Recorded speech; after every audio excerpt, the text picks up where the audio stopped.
de votre expérience et non pas du point de vue d'une enquête ou du point de vue d'autres initiatives. Voilà, autant de PME au niveau de la région, au niveau de la France, très peu qui ont l'occasion, les moyens ou le temps ou le souhait de se former de manière formelle et d'avoir recours à la formation à distance. Pour quelles raisons? D'un point de vue purement personnel, quelle est votre conviction par rapport à cela?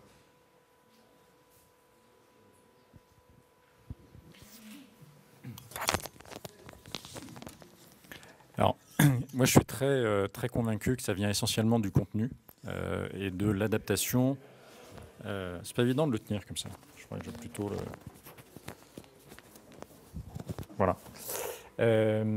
De l'adaptation du contenu aux besoins. Ça ressort dans les deux sondages que vous avez fait à l'entrée. On a l'offre de formation ne correspond pas aux attentes dans celui-là. Et on a en deuxième item, je ne sais plus comment elle est formulée, mais également une question de contenu. Alors même si ça ressort dans l'enquête qu'on a réalisée pour les PME françaises, donc ce n'est pas seulement une conviction, je pense qu'il y a un vrai besoin de développement de contenu très opérationnel, très pratique et très métier. Aujourd'hui, les contenus sont encore très souvent des contenus sur le management, sur des besoins et des problématiques transverses. Je pense que les entreprises s'y mettront quand on commencera à parler de leur métier et de leurs spécificités et qu'on les formera à ça. Et le deuxième point important qui fera qu'elles utiliseront vraiment les modules d'e-learning, c'est quand on raccourcira ces modules et qu'on en fera plutôt des modules très courts, là aussi très opérationnels. Si on part du principe que la première raison est le manque d'adéquation, la faible adéquation de l'offre par rapport aux besoins, ça veut dire quoi au niveau, si on revient à la Wallonie, est-ce que vous avez l'impression que l'offre n'est pas assez étendue et qu'elle n'est pas assez connue, peut-être? Là, je ne sais pas, Stéphane ou Marianne, vous avez un avis par rapport à cela? Je ne connais pas très bien l'offre en Wallonie, donc je crois qu'effectivement, mon ignorance démontre un petit peu, est déjà un élément de réponse. Je pense qu'effectivement, elle n'est peut-être pas assez connue. Maintenant, moi, je pense personnellement qu'un des grands problèmes de l'appétence vers le e-learning, c'est qu'on parle trop de e-learning. Je crois que, comme quelqu'un l'a dit là tout à l'heure, il s'agit d'un ensemble de méthodes qui servent le développement personnel d'un individu. Je trouve ça très intéressant en tant que pédagogue de parler du e-learning, d'assister à des conférences sur le e-learning, mais je crois qu'il y a un travail qui doit être fait à partir du moment où on s'adresse à des chefs de PME ou à des personnes, des salariés en entreprise. Eux, ça ne les intéresse pas tellement de savoir comment est-ce qu'on a fait la saucisse, la purée, les légumes. Eux, ce qu'ils veulent, c'est un stoum saucisse. Donc, finalement, l'intérêt que l'on porte à la chose est très louable en tant que professionnel et très dommageable, à mon sens, quand il s'agit de l'amener auprès des personnes. Et à force d'insister sur la méthode, on en oublie l'objectif ultime qui est le développement personnel de l'individu.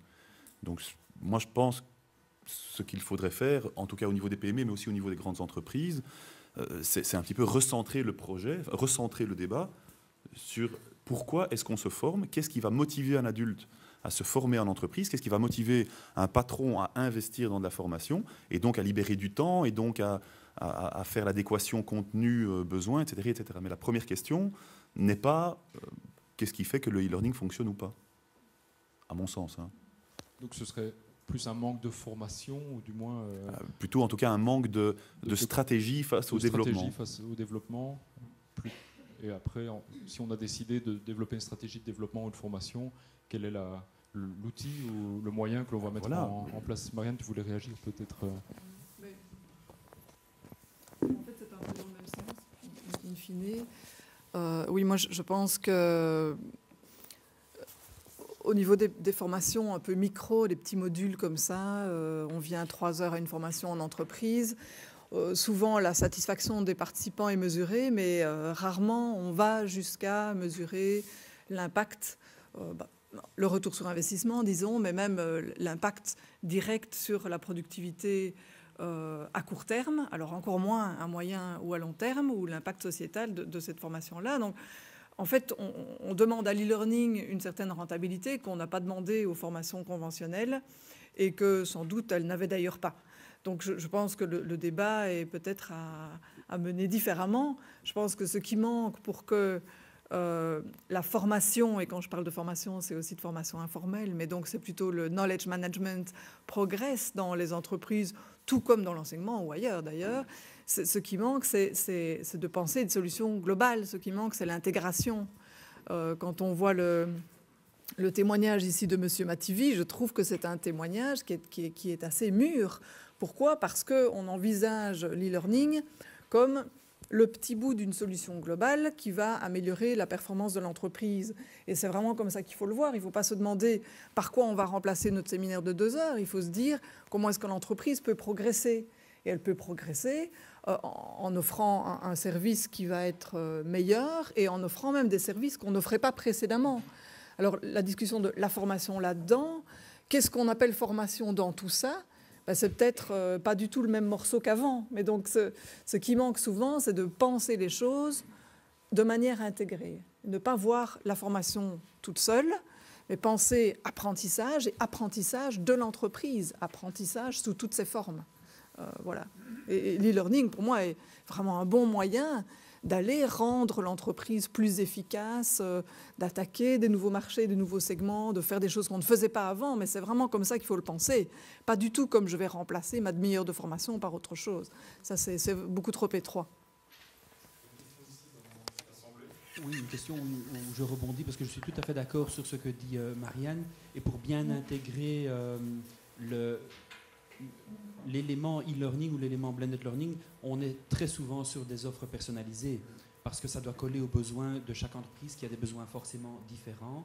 Et donc, pour prendre des exemples que moi je connais bien, on a vu ça dans les statistiques de Stéphane Assou, les formations en sécurité, environnement, santé reviennent assez souvent, en tout cas sont des thèmes qui sont porteurs. Chaque entreprise réinvente sa formation sur le port du casque parce que c'est quelque chose que chacun veut faire coller avec ses besoins, avec ses lignes de production ou avec son contexte d'entreprise. Donc, avoir un catalogue de formations sur étagère, comme on dit, ça peut marcher sur des sujets très génériques, comme la gestion de projet ou des choses comme ça, mais dès qu'on rentre dans des thèmes plus spécifiques et dans des secteurs plus spécifiques, j'ai certains doutes. Parce que je pense qu'on est plus souvent sur des offres personnalisées qui collent vraiment aux besoins de l'entreprise. Peut-être une toute petite réponse. Moi, je suis d'accord avec ce que Laurent vient de dire, mais je pense que les formations sur étagère peuvent avoir leur place dans une personnalisation de parcours par une personne qui est justement la personne qui va intégrer. Donc voilà, aller chercher une demi-heure sur le port du casque et puis dire, tiens, sur base de ça, on a un débat, tiens, chez nous, est-ce que c'est comme ça, est-ce que c'est différent, pourquoi est-ce qu'on va un peu adapter ? Voilà, on n'est pas obligé de tout réinventer, mais on va chercher des petits éléments et l'expertise, elle est justement dans le panachage et dans l'intégration. Mais c'est bien d'avoir des objets qu'on va chercher pour faire ce panachage et ne pas réinventer la roue, justement. Il faut les développer comme des fameux objets d'apprentissage qui puissent être des pièces de Lego pour faire la maison qu'on veut. Oui. Moi, si je pars de mon expérience au niveau de la société, c'est une problématique même à la limite plus vaste que la formation. C'est vraiment la problématique du transfert d'informations. Donc, quel outil va-t-on utiliser pour qu'un transfert d'informations soit le plus efficace possible ? Et donc là, on a mis toute une série de choses différentes en place. Donc, on a un réseau social d'entreprise quand des gens veulent que ce soit beaucoup plus informel. Donc, ils lancent une piste et alors on peut répondre. Ça peut être des forums pour interagir avec le monde extérieur. Et quand on rencontre un souci de dire il faudrait que toute une série de populations ou de publics aient vraiment quelque chose qui ait le même type de structure parce que c'est les fondements, c'est les bases, alors on le fait. je prends un peu une analogie avec, si vous avez déjà entendu parler des certifications ISO, etc. Il y a toute une série de choses où c'est du bon sens, et si les gens ont le bon sens, ça se passe comme ça, il n'y a pas de problème. À un moment, on se rend compte, tiens, il faut formaliser. Alors, on a ISO et on écrit un process de formalisation. Mais c'est un peu, au niveau de la formation versus le transfert d'informations, le même type de choses, je pense. Oui, je voulais réagir dans le même sens. Donc, en fait, dans les entreprises, le knowledge management, ça n'est pas considéré comme étant une démarche liée à l'e-learning, voire même à la formation. C'est une démarche complètement séparée. Ça existe depuis un certain nombre d'années. On a un déficit d'interlocuteurs parce que quand on va voir les gens des RH, on n'est pas du tout dans ce domaine-là. On est exclusivement sur du développement personnel. Et il y a tout un tas de démarches de formation et d'évolution et de gestion d'information qui sont gérées par d'autres profils, donc par d'autres départements d'entreprise. Et ce lien entre les départements, on n'a pas encore fait. Donc voilà. Et donc l'e-learning qui est en train de se faire sa place, et ces problèmes de définition viennent du fait qu'on n'a pas les mêmes interlocuteurs. Et on a des définitions par interlocuteur et par département dans l'entreprise. C'est dommage. C'est dommage, mais on en est là. Aujourd'hui, la réalité, c'est celle-là. Mais pas dans les PME, peut-être. Oui, c'est l'avantage de la PME. Voilà, c'est ça, plus dynamique, plus intégré, et plus sur le sens de l'action. Oui, surtout qu'ils n'ont pas les moyens d'avoir des trucs séparés. Parce que, oui, à partir du moment où on a 100, 120 personnes, il faut un responsable RH, un responsable qualité. Et à ce moment-là, on commence à avoir des silos. Et je vais dire, la créativité aussi, elle vient quand on peut mélanger des trucs qui, a priori, ne se mélangent pas avant et avoir la vision globale. Vous avez une entreprise avec des gens dans différents continents. Donc, on est dans une logique de communauté de pratique. Donc là, ce qu'on doit mettre en place, c'est une communauté de pratique et c'est elle qui devient le moteur de la formation. Donc en fait, les PME, par rapport à leur réalité, par rapport à leurs paramètres, à la spécificité de leur business, doivent développer des modèles qui ne sont pas nécessairement les modèles qui vont être transmis du retour d'expérience des grandes entreprises, quoi. Là, on part sur quelque chose de bien spécifique. Ceci dit, cette expérience-là, les grandes entreprises les ont faites depuis quelques dizaines d'années aujourd'hui. Ça serait dommage aussi de ne pas aller chercher ce retour d'expérience, parce que sur les communautés de pratique, sur le knowledge management, sur la transmission de l'info, il y a quand même pas mal de choses qui se sont déjà faites. Et on a parfois une carence au niveau pédagogique, parce que ce que je voulais dire lors de votre intervention du matin, c'est que les formateurs dans les entreprises en général sont rarement des pédagogues, ce sont des gens qui font exclusivement la transmission d'un module bien spécifique, c'est le core business de l'entreprise, c'est ça qui la rend compétitive, et on échappe au modèle habituel, quoi. Et ça fonctionne plutôt bien, et on est plutôt dans l'auto-formation, on est plutôt dans des dispositifs qui ne sont pas appréciés par, je dirais, par les filières traditionnelles, voire par le monde académique, quoi.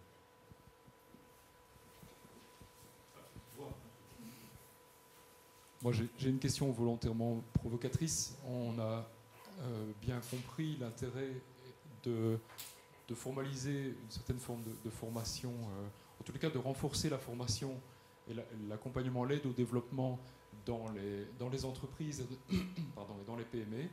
Alors ici, autour de la table, différentes personnes qui sont concernées par cela et qui ont un intérêt à ce que ce développement et cette formation augmente au niveau des PME. Maintenant, les PME, la conjoncture est celle qu'on connaît actuellement. Une entreprise wallonne, 9 employés. Comment est-ce qu'on va pouvoir motiver les PME et les entreprises à jouer ce jeu, à faire le pari, à se lancer, alors qu'ils sont franchement... et ceux qui proviennent de PME ici dans l'Assemblée sont bien placés pour le savoir, on est le nez dans le guidon. Pour l'instant, ça ne fait pas partie nécessairement des priorités à court terme. Vous avez une réponse à cela, ou comment est-ce que vous fonctionnez pour motiver et sensibiliser quelque part?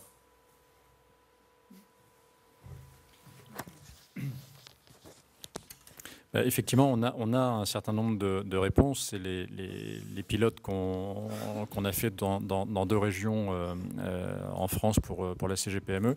Ce qui marche, clairement, c'est d'aller dans les entreprises, physiquement. Parce que les faire venir, c'est toujours extrêmement compliqué. Et de les sensibiliser avec des choses très opérationnelles et très concrètes. Je peux vous assurer que quand on rentre dans une entreprise pour lui faire un diagnostic de sécurité, et que 5 minutes après, on a accès à toute la boîte mail du patron et qu'on lui montre ce qu'on pourrait faire avec sa boîte mail, c'est bon, il a compris l'importance et l'intérêt de se sensibiliser, de travailler sur ce sujet-là. Voilà. Après, les structures qui permettent d'accompagner, de former, finalement, elles sont plutôt disponibles. Les contenus sont là, ils demandent à évoluer. Mais il y a ce qui fera, et c'est valable pour l'e-learning, ce qui fera que, et pour la formation accélérée au-delà effectivement de l'e-learning, ce qui fera rentrer l'entreprise dans une dynamique d'apprentissage et d'évolution continue, que ce soit en e-learning ou pas, c'est qu'on aille lui faire prendre conscience de l'intérêt économique qu'elle a à le faire. Au travers de jeux, au travers de conférences, de petits déjeuners, mais plutôt de choses très pratiques. Est-ce qu'elles vont se donner les moyens Moi, je l'ai vu. Il n'y a rien à faire. C'est le dirigeant de l'entreprise qui doit être la première personne convaincue et qui doit être le moteur. Même si on est une petite structure, il peut y avoir des couches inertielles fortes. Et s'il n'y a pas un moteur, et le moteur dans les PME, ça vient de la direction, si le patron n'y croit pas, ça ne marchera pas. On peut mettre tous les incentives qu'on veut, tous les contenus. Et comme vous le disiez, on montre au patron qu'on a accès à sa boîte mail. Il dit « Ah oui, la sécurité, j'y avais pas pensé ». Tout ce qui n'est pas dans le core business d'une entreprise, il faut faire des efforts pour convaincre. Et je reprends l'exemple, que ce soit des certifications qualité ISO, que ce soit la mise en place de formations.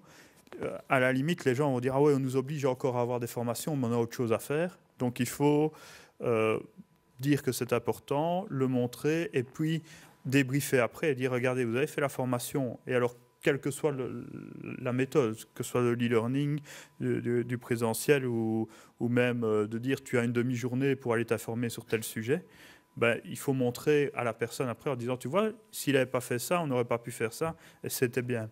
Et donc, il y a aussi tout un travail pédagogique à faire par rapport à l'intérêt des formations.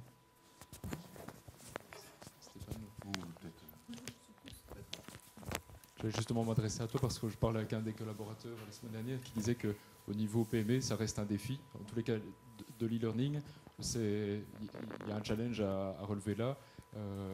Est-ce que les PME sont réactives par rapport à vos actions, par rapport à vos propositions Alors, oui, donc par rapport à Cross Knowledge, effectivement, on a un gap qu'on doit essayer de franchir et d'améliorer l'accessibilité à nos formations, que ce soit d'un point de vue technique, que ce soit d'un point de vue message que l'on transmet, que ce soit d'un point de vue des contenus qui soient plus en phase avec le leadership et le management au niveau des PME. Donc là, effectivement, il y a un gap à franchir. Mais bon, ça, c'est plus du côté cross-knowledge, effectivement. Pour répondre à la question, je crois que, de nouveau, ici, on parle de ce qui représente un infime pourcentage du développement d'une personne. Donc, je crois qu'il faudrait un petit peu, si on prend en considération l'ensemble du développement d'un individu, les PME, et que ce soit les responsables ou les salariés, se développent.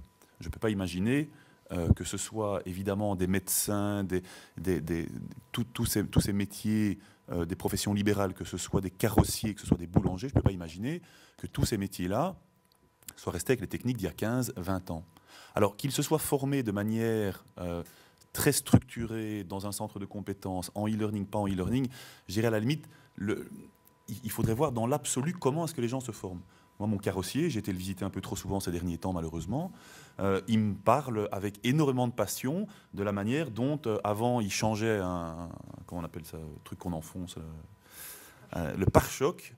Alors avant, c'était une telle technologie, maintenant ce sont des pelures, et il m'expliquait toute la technique de changer une pelure.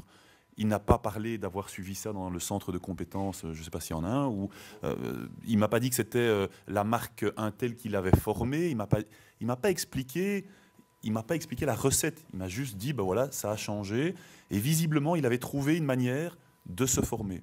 Et je trouve ce qui est intéressant aujourd'hui au niveau des PME, c'est d'ouvrir énormément le champ, alors que ce soit par rapport à leurs fournisseurs, que ce soit par rapport aux institutions publiques, que ce soit par rapport à des opérateurs privés, de les sensibiliser. Quelqu'un a parlé de l'intérêt économique à se former, mais ils le connaissent mieux que quiconque dans les PME. l'intérêt économique à se former. Simplement, aujourd'hui, un carrossier n'est pas reconnu par une société de leasing s'il n'a pas fait telle et telle formation. Je crois que c'est le meilleur incentive qu'il puisse recevoir. Est-ce que d'un point de vue sociétal, c'est la chose la plus jolie qu'on souhaite? Évidemment que non. On aimerait que l'amour de la formation, que l'amour du savoir prime. Malheureusement, mon carrossier, c'est parce que sinon il perd sa certification LeasePlan. Voilà. Et je pense qu'il ne faut pas oublier ça dans toutes nos démarches face aux PME. Il ne faut pas penser qu'ils ne sont pas sensibilisés. Ils ne sont peut-être pas sensibilisés à la partie formelle que nous avons tous en tête.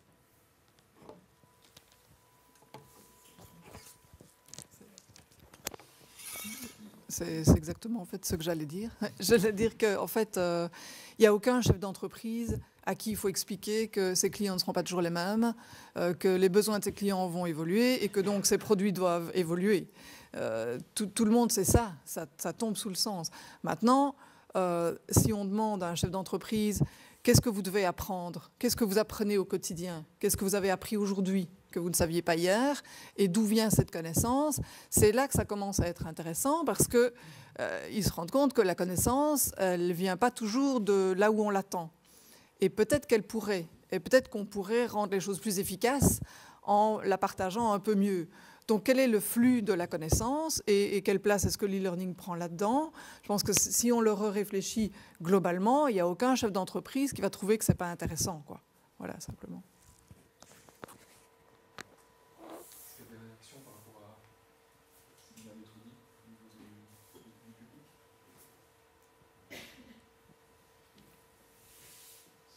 On élargit effectivement le débat et nous personnellement, c'est clair qu'on est venu avec une question très ciblée, orientée.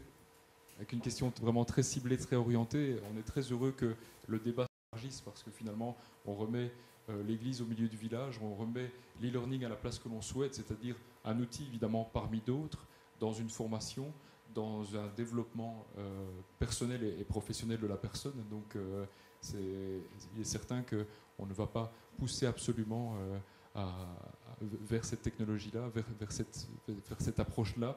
Il en existe bien d'autres. Il est intéressant d'avoir différents éclairages, en tous les cas, en fonction des points de vue sur la question. Moi, j'avais une question. Oui, Marianne ? Oui, Dominique, j'ai une réaction par rapport à ce que tu viens juste de dire. Alors, c'est vrai qu'on élargit le débat, mais ça le complexifie en fait. Parce que les acteurs qui viennent nous trouver et qui disent « moi je veux faire de l'e-learning », ils ont en tête une idée tout à fait classique de l'e-learning. Ils veulent un module de 2 heures justement. Et puis si possible pas 2 heures, mais 10 fois 20 minutes. Voilà. Ou si possible 25 fois 3 minutes 30. Alors là, on est complètement dans la dérive parce que je ne sais pas ce qu'on va apprendre en 3 minutes 30. En tout cas, il n'y aura pas beaucoup d'interaction avec quelqu'un qui va nous faire entrer en conflit socio-cognitif, donc il n'y a personne qui va nous challenger en 3 minutes 30, ça ne va pas vraiment être ça, ça va être un truc très caricatural, ça va être une info, quoi. Je lis une info. Et ce n'est pas comme ça qu'on va avoir des personnes critiques qui sont capables d'inventer des nouvelles solutions, d'être créatifs dans leur vie professionnelle, ce n'est pas avec les 3 minutes 30. Donc on doit vraiment penser les choses. Et parfois, ça représente un défi parce que la personne qui vient vers nous, elle veut quelque chose de caricatural. Elle a une image caricaturale de ce que c'est que l'e-learning.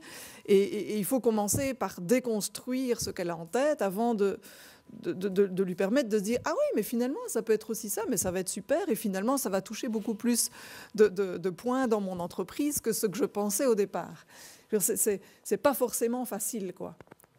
Et pourtant...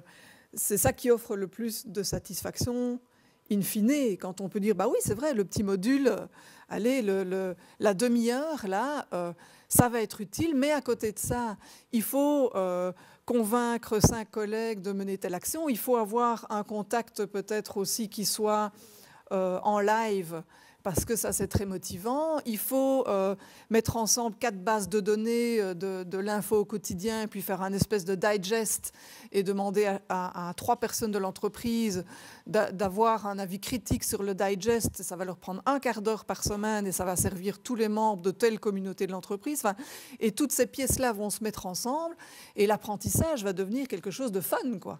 Mais bon, mais pour penser les choses comme ça, il faut voir un petit peu plus loin que peut-être le module de 20 minutes avec lequel on venait au départ. La demande, il faut la reformuler, il faut souvent la changer complètement pour que ça devienne quelque chose d'efficace.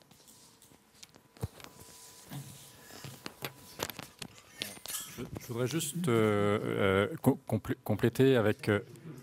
pardon. Est-ce que la demande serait pas plus de chercher des espaces de dialogue entre l'offreur et la demande, entre la formation et et l'apprenant?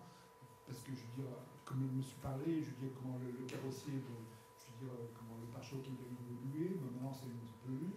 Bon, maintenant il y a la partie économique et il y a la partie formation. Et le problème crucial, c'est le problème de communication. Et est-ce que le problème n'est pas, de créer des espaces entre l'offre et la demande pour que les gens puissent communiquer? Je pense, si je peux juste répondre à cette question, je pense qu'effectivement, le vrai défi, si on veut parler d'un véritable défi, alors je ne sais pas si on doit parler d'espace de communication, mais en tout cas de faciliter les accès. Si je reprends l'exemple de mon carrossier, il a passé énormément de temps, bon, c'est un petit indépendant, il fait ça quand son magasin est fermé à 19h, 19h30, et puis après il commence ses factures, ses rappels, etc., etc. Et puis il doit commencer à chercher comment, par exemple, cette formation qu'il a achetée, ou qu'il a été suivre chez telle marque de voiture, comment est-ce qu'il peut la faire rentrer dans son bilan social? Comment est-ce qu'après, parce qu'il y a des nouvelles pelures, ça veut dire qu'il y a aussi des nouvelles peintures, ça c'est un autre fournisseur. Et donc je crois il y a un vrai défi aujourd'hui pour les PME, c'est de leur faciliter l'accès, que ça ne devienne pas un projet. On parle de formation, on ne parle pas encore du core business de l'entreprise. Et donc comment est-ce qu'on peut leur faciliter l'accès à ces différents services, que ce soit d'un point de vue comptable pour éventuellement récupérer des subsides, que ce soit d'un point de vue accès avec l'Internet, en déplacement, etc., etc. Donc vraiment de leur faciliter ça. Je crois que là, le vrai défi aujourd'hui au niveau du pouvoir public se trouverait plutôt là. Plutôt que de créer des bibliothèques, je suis d'accord, de cours et de modules, etc., etc. L'accès, faciliter l'accès. Et, effectivement, vous parliez d'image caricaturale du e-learning. Mais il y a une autre image caricaturale dans l'esprit du chef d'entreprise, de PME, c'est celle de la formation en général. C'est-à-dire qu'un chef d'entreprise aujourd'hui considère que la formation, ça veut dire aller passer une journée dans une salle, me déplacer, et j'ai pas le temps. Donc je le fais quand je suis carrossier, parce que j'ai pas le choix et qu'à un moment donné, effectivement, j'ai besoin d'une certification où je vais prendre où je vais perdre un marché. Malheureusement, assez souvent, sur cette taille d'entreprise, la formation arrive un peu contrainte, forcée et pas dans une démarche volontaire parce qu'il y a cette image. Il y a cette image a priori contraignante, pour pas dire négative. Et je pense que il y a un besoin de sensibiliser, encore une fois, j'en suis convaincu, les chefs d'entreprise à se former de manière générale beaucoup plus et en anticipant plutôt qu'en attendant d'y être contraint, et de comprendre ce que peuvent leur apporter les technologies. Et dans ce que peuvent leur apporter les technologies, on a des modules d'e-learning qui peuvent arriver en complément de formation en salle, en complément de formation avec un carrossier. Il y a plein de choses à inventer qui permettent de faire des mix entre les deux et qui répondraient peut-être à votre... plutôt que de créer des centres qui réunissent l'offre et la demande, mais de répondre aux besoins. Merci. Oui, et je pense que pour répondre à cette question et rebondir sur les deux interventions précédentes, moi, je n'imagine pas la formation aujourd'hui, avec les portails que l'on a à disposition, avec tous les outils que l'on peut intégrer justement au service d'un besoin, je n'imagine pas la formation comme étant séparée de la veille technologique, par exemple, parce que le carrossier qui découvre des nouvelles matières, est-ce qu'on va dire oui, mais ça, c'est pas vraiment... Est-ce que c'est de la formation? Pour moi, c'est de la veille, mais chaque professionnel a son quartier de veille, disons, a une ère qu'il doit surveiller pour voir comment elle évolue dans le temps. Mais ça, pour moi, ça fait partie de la formation. Et pourtant, ça y est assez rarement intégré. On a les fournisseurs qui envoient des bandes vidéo sur leurs nouveaux produits. Mais ça, on ne se dit pas que c'est de la formation. Ça, c'est l'info. Ah ok, mais pourtant, après, il faut la sélectionner, l'info. Puis il faut se demander lequel de ces nouveaux produits on va acquérir et puis lesquels ne sont pas importants, pas intéressants pour notre entreprise. Et donc, sélectionner ça, trier, aller vers les solutions qui nous semblent les plus intéressantes, ce n'est pas facile. Donc, je veux dire, intégrer la veille technologique, donc, qui est vraiment au cœur du métier de chacun et qui va être différente pour chaque société et même pour chaque professionnel à l'intérieur de la société. Chacun veille dans son domaine, mais ça fait partie du portail formation de chacun. Ça fait partie de la solution adaptée, personnalisée, non seulement à la société, mais aux différentes personnes qui la composent. Et la veille fait partie de la formation. C'est d'ailleurs un côté très gai de la formation. Parce que c'est dynamique, ça change tout le temps, on a l'impression d'aller chercher quelque chose, on est émerveillé parce qu'on découvre des choses qui n'existaient pas hier. Et si on peut exploiter cette partie veille pour faire, pour ouvrir vers des modules peut-être un peu plus structurés, comme ceux qui se trouvent par exemple dans Je me forme dans Learn Online, des modules structurés, la personne qui fait de la veille, qui a la veille sur son portail, qui trouve ça normal de faire de la veille, elle va trouver ça normal aussi après d'aller chercher un petit module parce qu'elle se dit « Ouh là, là, il y a une notion que je ne maîtrise pas du tout ». Un module structuré va me faire gagner du temps plutôt que de tout réinventer moi-même. Et là, le module structuré aura sa place. Et ce qui aura surtout sa place, ce sera de l'accompagnement. Donc on est plus dans l'accompagnement, qui est individualisé, personnalisé, que dans la formation. Et c'est dans l'accompagnement que le formateur accompagnateur va dire « Ah, maintenant, je pense que c'est le moment de vous envoyer sur un module structuré ». Mais à beaucoup d'autres moments, il va simplement relayer de la veille, mettre en contact différents collaborateurs qui peuvent discuter d'un problème critique. Et ça, c'est le rôle vraiment de la personne qui intègre. Et ce pose le problème de l'information, pour privilégier la bonne information. Après, il y a un deuxième problème, c'est comment chaque métier a ses codes, ça de veille, et comment on met en relation, je dis comment les veilles de différents, pour que les gens puissent comment s'interconnecter et que le vrai.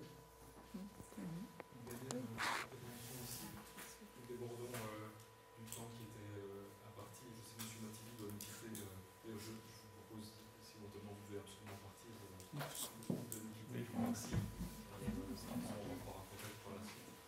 Merci. Dernière réaction. On prolonge de toute façon les échanges, la discussion lors du break, lors du lunch. Oui, on a... Il n'y a pas d'amplification, c'est uniquement pour la prise de vue. Okay.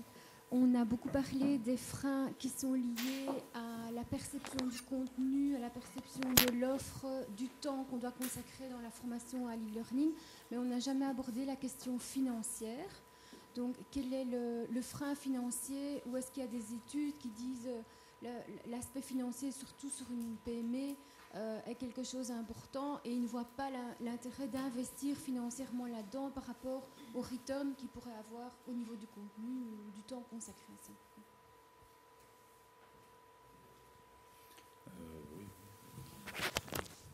Je suis content que la question soit posée cash telle qu'elle, parce que c'est clair qu'elle est fondamentale et ce n'est pas un frein apparemment dans l'enquête PME, contrairement à nos attentes qui étaient soulevées en première raison.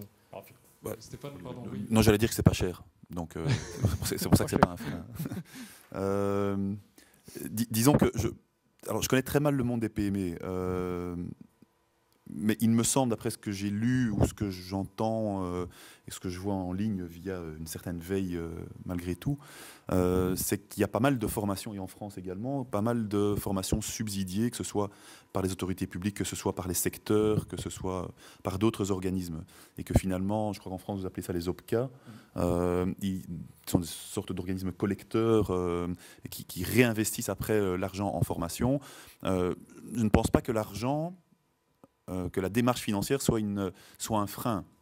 En tout cas, je crois que c'est un débat un peu... Je suis ouvert à toutes sortes de discussions, mais en tout cas, j'ai l'impression qu'à partir du moment où on sait ce en quoi on investit, et que quelque part, on peut voir un peu un return...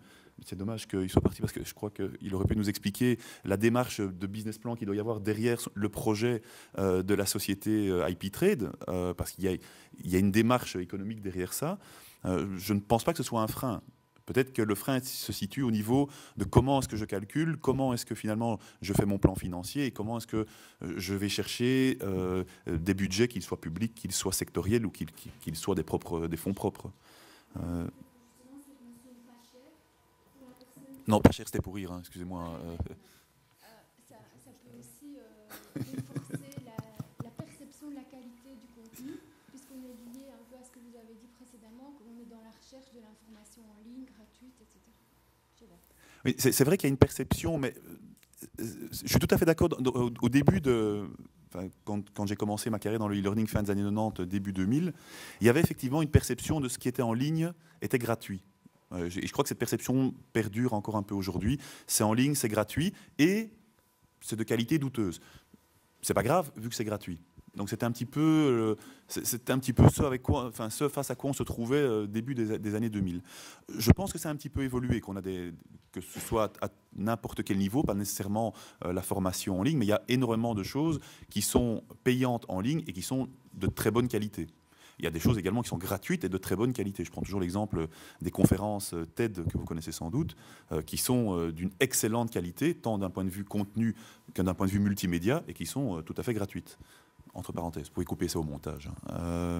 Donc je pense qu'aujourd'hui, la question de l'argent, la question du financement et de la perception de la qualité sont effectivement intrinsèquement liées.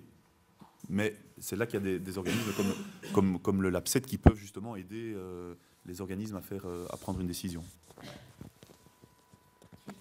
Alors effectivement, ce qu'a fait ressortir l'étude CGPME, c'est que quand on demande de lister les freins à l'utilisation de l'e-learning et de la formation en général, l'aspect financier arrive dans 17% des cas, donc très peu. Alors qu'on a un plus de 70%, j'ai plus le chiffre exact en tête, sur le besoin de contenu. C'est-à-dire qu'effectivement, une fois que l'entreprise a compris son besoin en formation, elle va immédiatement passer en mode investissement et retour sur investissement, donc business plan associé. Alors c'est vrai qu'en France, on a la chance de bénéficier de ces OPCA, donc qui redistribuent les montants qui sont taxés aux entreprises et alors c'est assez complexe, mais il y a une partie qui est liée de redistribution qui est liée directement au montant qu'a cotisé l'entreprise, mais aussi une partie qui est mutualisée. C'est-à-dire que je peux être une petite entreprise et bénéficier de fonds de formation payés par France Télécom, puisqu'on les évoquait tout à l'heure. Voilà, donc c'est pas. Alors, on a quand même une particularité, et celle-là, on n'a pas suffisamment creusé, qui concerne les chefs d'entreprise, puisque eux, par contre, ne bénéficient d'aucune aide. C'est-à-dire que non seulement on leur demande de se mettre en salle et de ne pas être opérationnel à ce moment-là, mais en plus, ils doivent payer leur formation. Donc, sur cette catégorie-là, je pense que ça a un impact probablement plus élevé, mais on ne l'a pas mesuré. Mais ceci dit, je pense que eux, plus que les autres, raisonneront en investissement et en plutôt qu'en coût sur ces aspects-là. Est-ce que l'État s'implique ? Écoutez, on a un gouvernement qui a une volonté extrêmement forte, qui le dit, et qui doit présenter un projet de développement numérique en février 2013. On est associé à ça. On a pour le moment beaucoup d'écoute. Après, on attend avec prudence, puisque derrière l'écoute et la bonne volonté, il va se poser la question des moyens, et vous connaissez l'état de nos finances et des finances de l'État. Donc on attend de voir, mais en tout cas, il y a une vraie volonté. Oui, je voudrais peut-être ajouter qu'à l'entreprise qui se demanderait s'il faut faire de l'e-learning, par exemple, on peut simplement lui demander quel serait le manque à gagner de ne pas faire évoluer son capital humain. Ça, c'est énorme, ce manque à gagner. Je pense qu'il n'y a personne qui se dit « ouais, moi, je ne vais pas faire évoluer mon capital humain ». Puis si on veut faire évoluer son capital humain, alors ce serait quand même dommage de se priver d'Internet, puisque ça existe. Je veux dire, quand on a eu des crayons, on s'en est servi. On a Internet. Le manque à gagner de ne pas s'en servir, alors qu'il est là, alors que l'e-learning donc est là, c'est quand même dommage. Maintenant, ça dépend de ce qu'on appelle e-learning, évidemment. Mais si c'est simplement se servir d'Internet pour accroître la connaissance dans son entreprise, la circulation de la connaissance, l'acquisition de nouvelles connaissances, l'échange de connaissances, etc., et donc la productivité, ce serait dommage de ne pas le faire, tout simplement. Le manque à gagner, il est énorme. C'était une réponse aussi à cette question-là, en fait. Et je rejoins ce que Madame Coumet vient de dire, c'est que je crois que la difficulté maintenant de l'e-learning en tant que moyen de transfert de connaissances, disons ça comme ça, c'est le sur-mesure. Je pense que dans certains cas, on va pouvoir vendre une formation sur étagère, un cas très, très simple de bureautique Excel, imaginons. Excel, ça restera toujours Excel. Quand on passe d'une version à une autre, il y a un point supplémentaire à aborder, mais une formule, ça restera une formule. Et dans le temps, ce qu'on a appris en Excel pourra perdurer dans les versions suivantes. Et c'est quelque chose qu'on a acquis et qu'on va garder. Et si on le remet en pratique, ça fonctionnera très bien. Maintenant, quand vous arrivez dans des entreprises qui ont une nouvelle machine et qui doivent vite former quelqu'un qui vient d'arriver dans l'entreprise pour être productif et effectif très vite, c'est vite une formation qui va coûter plus cher parce que c'est une machine spéciale avec des instructions spéciales et peut-être des procédures spécifiques à l'entreprise. Et l'entreprise ne prend pas toujours ça en compte. Elle se dit oui, mais on va devoir engager un caméraman, on va devoir faire du montage vidéo, on va mettre ça dans une plateforme e-learning, on va peut-être la prendre chez nous si elle est confidentielle et qu'on va la garder pour nous. Ça fait tout de suite un impact financier beaucoup plus grand et vous avez raison de le soulever dans ce cas-là. Ce que cette entreprise ne voit pas si on ne lui explique pas, c'est que pour les 200 ouvriers qui vont revenir sur cette machine dans les 10 ans qui viennent, on ne devra plus la refaire, cette formation. Elle sera impactée sur un retour sur investissement beaucoup plus court que ce qu'ils peuvent le penser à ce moment-là. Mais ce sont des investissements qui coûtent cher ponctuellement. Or, il est fort à parier que si cette machine leur sert, s'ils l'ont acheté des millions d'euros et qu'elle va faire des pièces pour des moteurs d'avion, imaginons, elle va perdurer aussi dans le temps et cette technologie va leur apporter beaucoup d'argent, plus que ça va leur coûter sur la construction de la formation, une formation qui va rester chez elle après, plus probablement pendant des années et des années. Maintenant, les modules très courts sur des points très généralistes, comme de l'Excel, comme de la bureautique, comme des choses que tout le monde pourrait apprendre en ouvrant un livre, ça ne coûte rien du tout par rapport à envoyer une personne une demi-journée dans un centre de formation avec peut-être 2 ou 3 collègues, desservir le service dans lequel ils travaillent parce que pendant cette demi-journée-là, on ne produit pas, on n'est pas effectif. Je peux vous donner un gros exemple monstrueux. Le service public fédéral justice, il y a quelques années, est passé de personne qui encode dans une fenêtre d'os noir et qui n'a pas de souris et qui doit faire tabulation pour passer à l'écran suivant et encoder dans des zones prédéfinies. Et du jour au lendemain, on leur demande de passer sur un système d'exploitation Linux avec une souris et un clavier sur des ordinateurs qu'ils ne connaissent pas. Et pour ça, ils ont eu droit à 2 jours de formation. Dans ces 2 jours de formation, il faut voir le système d'exploitation, un outil de messagerie pas du tout adapté à leurs besoins, pour des ordinateurs qu'ils ont reçus 8 mois plus tard. Je pense que l'e-learning, là, aurait pu leur amener que du bonheur, finalement. Parce que de toute façon, ils ne sont pas passés sous Linux. Que les ordinateurs, ils les ont pas reçus. Et que c'est Microsoft qui a fait l'audit pour dire que c'est pas bien de passer sous Linux. Je pense que là, l'e-learning dans toute sa grandeur et à toute l'ampleur de répondre aux besoins de ce type de formation. Ce sont de toute façon des personnes qui auront besoin de plein de piqûres de rappel parce qu'elles ne savaient pas, elles ne connaissaient pas et elles ne vont quand même pas l'utiliser. Donc tout ce qu'elles ont vu en formation ne leur a servi à rien. Elles ont perdu 2 jours et je peux vous dire que, je prends l'exemple des juristes, ce qu'ils m'ont raconté dans leur manière de bosser, je pense que c'est 2 jours qu'ils auraient bien mis à profit pour faire plein d'autres choses, puisque de toute façon, ça ne leur a servi à rien. Ces petites piqûres de rappel ou ces formations e-learning leur auraient été bien plus bénéfiques parce que ils auraient pu le revoir après si jamais ils avaient eu des ordinateurs. Voilà, cette partie de l'e-learning-là, les directions et certainement pas les ressources humaines sont capables de l'imaginer si on ne vient pas leur montrer à quoi ça peut leur servir.